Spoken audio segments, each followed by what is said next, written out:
आज महिलाएं टेक्नोलॉजी से लेकर स्पेस तक अपना वर्चस्व स्थापित कर चुकी हैं। लेकिन आज मैं जिस समय की बात करने जा रही हूँ, उस समय महिलाओं के लिए चौखट पार करना भी मुश्किल था।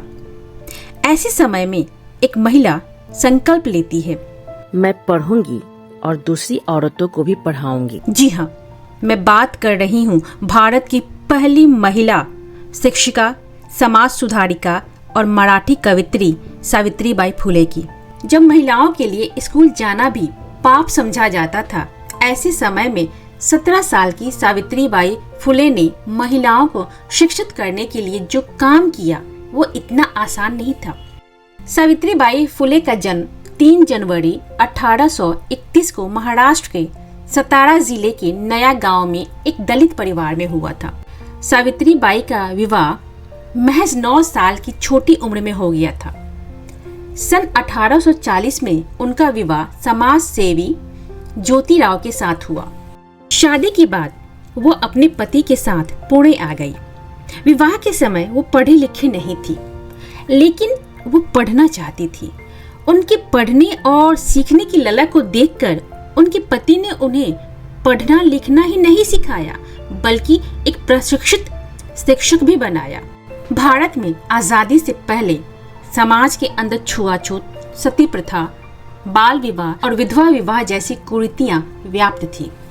ऐसे समय में सावित्रीबाई फुले का जीवन बेहद ही मुश्किल भरा रहा। जब वो स्कूल में पढ़ाने जाती थी तो उनके विरोधी उन्हें पत्थर मारते और उन पर गंदगी फेंकते थे। सावित्रीबाई एक साड़ी अपने थैले में लेकर चलती थी और स्कूल पहुंचकर गंदी हुई साड़ी बदल लेती थी। लेकिन इस सब से घबराकर कभी भी उन्होंने लड़कियों को पढ़ाना नहीं छोड़ा।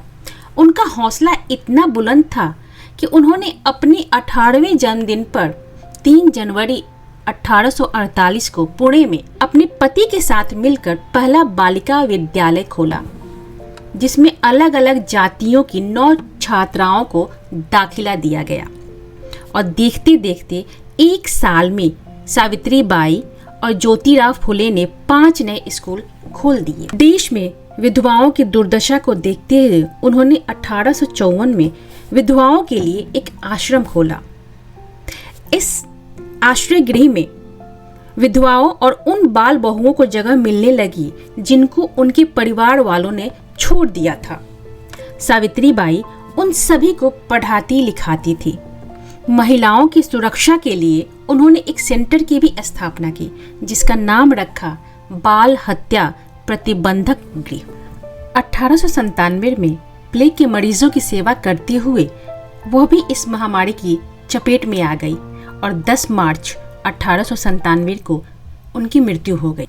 सावित्रीबाई फुले ने अपने जीवन को एक मिशन की तरह जिया, जिसका उद्देश्य था विधवा विवाह करवाना, छुआछूत मिटाना, महिलाओं की मुक्ति और दलित महिलाओं को शिक्षित बनाना।